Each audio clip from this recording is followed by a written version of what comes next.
num mei ki hi thei sa in pagong kong a koi je pasal ki hi thei sa in nung a kong a koi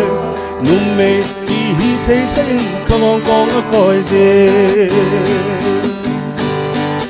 num mei ki hi thei sa le kol thei sa ho chung hatu mot pasal kat adal le le di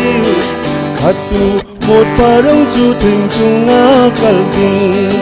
nunga hon golona ato hol di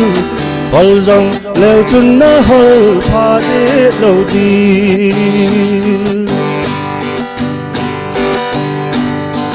num me ki hi thei sein pong kong a koi je pasal ki hi thei sein nunga kong a koi num me ki hi thei sein pagong kong a koi je pasal ki hi thei sa le kol thei sa hot sun nunga hon hol hona ato a hol di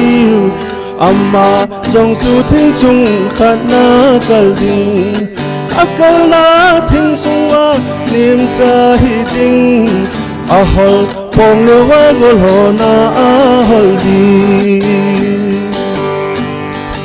num mei ki hi thei sein pagong kong a koi je pasal ki hi thei sein nung a kong a koi num mei ki hi thei sein pagong kong a koi je